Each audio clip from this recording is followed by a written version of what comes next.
आज मैं आप लोगों के लिए सेकंड चैलेंज लेके आया हूँ। किसी भी एक लाइन सेगमेंट का अगर आपने मिड पॉइंट निकालना हो तो आप क्या करते हो, उसका परपेंडिकुलर बाइसेक्टर एक ड्रॉ करते हो और आपको उसका मिड पॉइंट मिल जाता है। लेकिन आज आपको परपेंडिकुलर बाइसेक्टर नहीं ड्रॉ करना, आपको किसी और तरीके से इसका मिड पॉइंट निकालना है। और कंडीशंस क्या है कि आप सिर्फ और सिर्फ 4 आर्क्स लगा सकते हो, सिर्फ 4 आर्क्स, और उनमें से कोई भी आर्क इस लाइन सेगमेंट को इंटरसेक्ट नहीं करेगी। कोई भी आर्क इस लाइन सेगमेंट को इंटरसेक्ट नहीं करेगी और वो परपेंडिकुलर बाइसेक्टर भी नहीं होगा। तो सिर्फ 4 आर्क्स और एक लाइन ड्रॉ करके आपको इसका मिड पॉइंट फाइंड आउट करना है। तो आप कैसे फाइंड आउट करोगे? इसके लिए अब आप इस वीडियो को पॉज करो और उसको सोचो कि आप कैसे करोगे, और फिर वापस आके आप इसका सॉल्यूशन देख सकते हो। और उस सॉल्यूशन के साथ साथ मैं ये भी एक्सप्लेन करूंगा कि वाकई ही मैं उसको ज्योमेट्रिकली प्रूव करूंगा कि वाकई ही वो जो पॉइंट आता है वो इसका मिड पॉइंट ही क्यों होता है। और जब आपको वो लॉजिक समझ में आ जाए ना, तो उसी को फिर आप परपेंडिकुलर बाइसेक्टर के ऊपर अप्लाई करके देखना और आपको पता चल जाएगा कि परपेंडिकुलर बाइसेक्टर वाकई लाइन को बाइसेक्ट क्यों करता है और वो 90 डिग्री के एंगल्स क्यों होते हैं। Okay, so take a break. 5 minute की ब्रेक के बाद वापस आके सॉल्यूशन देखते हैं।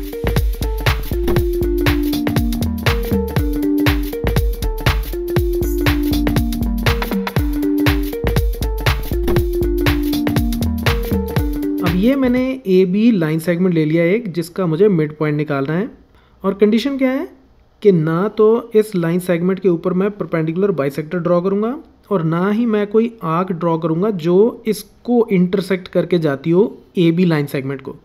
तो अब हम इसको कैसे ड्रॉ करेंगे? देखो, it's just like perpendicular bisector, फ़र्क कोई नहीं है, एग्जैक्टली वैसा ही है जैसे आप परपेंडिकुलर बाइसेक्टर ड्रॉ करते हो। लेकिन इसमें आप क्या करते हो, जैसे एक बार मैंने ये कंपास इतनी खोली और बी से मान लो मैं इधर एक आर्क लगा देता हूँ, ठीक है, और इतनी ही कंपास खोल के मैं ए से एक आर्क इधर लगा देता हूँ, ठीक है।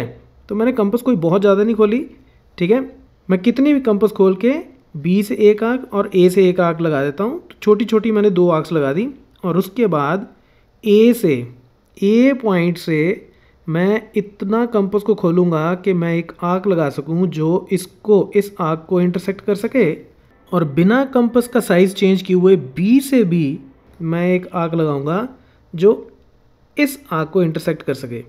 तो ये जो मेरे पास 2 पॉइंट्स आए हैं, इसको मान लो मैं सी पॉइंट बोल देता हूँ और इसको मैं बोल देता हूँ डी। अब सी और डी को जब मैं ज्वाइन करूँगा तो वो ए बी लाइन सेगमेंट को बाइसेक्ट करके जाएगा। तो इस पॉइंट को अगर मैं O बोल दूं तो अब मैं AO को मेजर करता हूं और इधर से OB को मेजर करता हूं। तो OA आ गया मेरे पास 4 सेंटीमीटर और OB भी मेरे पास कितना आ गया, 4 सेंटीमीटर। टोटल 8 सेंटीमीटर थी तो 4 सेंटीमीटर इधर आ गया, ठीक है।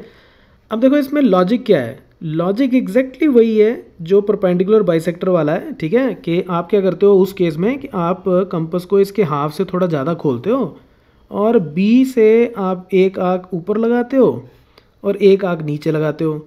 सिमिलरली ए से भी आप बिना कंपास को चेंज किए एक आर्क इधर लगाते हो और एक आर्क आप इधर लगाते हो, ठीक है, और फिर इन दोनों पॉइंट्स को ज्वाइन कर देते हो। लेकिन अब हमने क्या किया कि बी से एक आर्क लगाई और उतनी आर्क ए से लगाई, फिर कंपास का साइज़ चेंज कर दिया और फिर ए से एक आर्क लगाई और उतनी आर्क बी से भी लगाई। अब जैसे हमने यहाँ पे कंस्ट्रक्ट किया है वो एक जेनरिक अप्रोच है और परपेंडिकुलर बाइसेक्टर इसका एक स्पेशल केस है, ठीक है। अब मैं आपको ये बताता हूँ कि इससे एग्जैक्टली हमें ये मिड पॉइंट मिलता क्यों है, ठीक है। उसके लिए मैं क्या करूँगा, मुझे ये प्रूव करना है अगर मैं बी और सी को ज्वाइन कर दूँ और ए और डी को ज्वाइन कर दूँ, तो अब अगर मैं ये प्रूव कर दूँ कि ये ट्रायंगल और ये ट्रायंगल आपस में कॉन्ग्रुएंट ट्रायंगल्स हैं, तो इसका मतलब ये साइड और ये साइड आपस में बराबर हो जाएंगी। अब हमें इसमें ऑलरेडी क्या क्या पता है, ये वर्टिकली ऑपोजिट एंगल्स हैं इन दोनों ट्रायंगल्स में, ठीक है, तो ये तो वैसे ही बराबर हो गए। अच्छा, अब दूसरा, हमने जितनी कंपास खोल के ये बी से ये वाली छोटी आर्क लगाई थी, उतनी कंपास खोल के हमने ए से ये आर्क लगाई थी, तो इसका मतलब ये लेंथ और ये लेंथ आपस में बराबर हो गई, ठीक है। लेकिन अब हमें ये नहीं पता कि ये लेंथ बराबर है या नहीं, या ये लेंथ बराबर है या नहीं, तो उसके लिए हम क्या करेंगे, हम ए और सी को ज्वाइन कर देते हैं और इधर से डी और बी को ज्वाइन कर देते हैं और फिर देखते हैं इसको कैसे सॉल्व करना है। अब अगर मैं ये ट्रायंगल ले लूँ ए डी सी, ठीक है, ट्रायंगल ए डी सी, और दूसरी मैं ले लूँ triangle B C D, okay, B C D.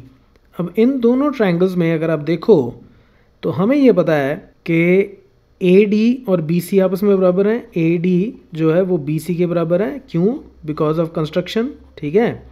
जितनी कंपास खोल के यहाँ आग लगाई थी उतनी कंपास है ये नीचे वाली आग थी, तो ये दोनों आपस में बराबर हो गए, ठीक है। सिमिलरली हमें ये भी पता है कि ये साइड और ये साइड भी बराबर है, क्योंकि ए से जितनी कंपास खोल के हमने इधर आग लगाई थी, बी से भी उतनी ही कंपास खोल के हमने इधर आग लगाई थी, तो ए सी जो है वो बी डी के बराबर हो गया, और ये भी बिकॉज ऑफ कंस्ट्रक्शन, ठीक है। ये दो चीज़ें हो गई। और डी सी, ये जो डी सी है ये दोनों में कॉमन है, ठीक है, ये दोनों की कॉमन साइड है। ट्रायंगल ए डी सी, ये जो ऊपर वाली रेड ट्रायंगल है, और ये नीचे बी सी डी, इसकी कॉमन साइड है, तो by S S S congruence triangles क्या होगी, कॉन्ग्रुएंट, और कॉन्ग्रुएंट ट्रायंगल के कॉरस्पॉन्डिंग पार्ट्स भी कॉन्ग्रुएंट होते हैं, तो इसका मतलब ये एंगल इसके बराबर हो गया।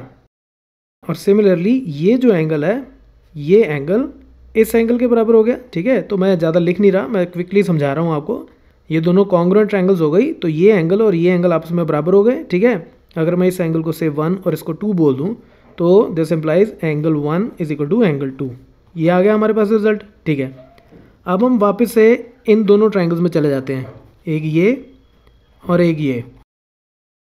सो in triangle AOD and triangle BOC, अब इन दोनों ट्रायंगल्स में एंगल 1 तो एंगल 2 के बराबर अभी अभी हमने ये प्रूव किया था, ठीक है। इसको अगर मैं 3 और इसको 4 बोल दूँ तो angle 3 is equal to angle 4, ये क्या है, वर्टिकली ऑपोजिट एंगल्स, ठीक है। और ये साइड इसके बराबर है AD is equal to BC, ठीक है। ये कैसे, बिकॉज ऑफ कंस्ट्रक्शन, ठीक है।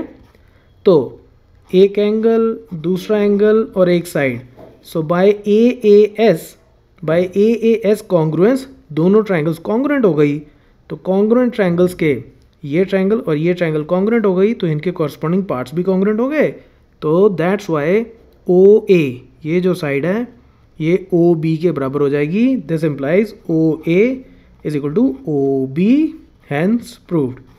तो ये जो कंस्ट्रक्शन हम करते हैं ना, ये ऐसे ही नहीं कंस्ट्रक्शन कर देते, उसका बेसिकली एक लॉजिक है, ज्योमेट्रिकली हम उसको प्रूव कर सकते हैं कि ये ट्रायंगल्स आपस में कॉन्ग्रुएंट बन जाती हैं, इसलिए ये पॉइंट जो है ये इस लाइन सेगमेंट का मिड पॉइंट बन जाता है, ओके। सो आई होप आपको ये चैलेंज अच्छा लगा होगा, और अगर वाकई अच्छा लगा है तो इसको अपने फ्रेंड्स के साथ शेयर करके उनको भी आप चैलेंज कीजिए कि वो इसको सॉल्व करके देखें, राइट।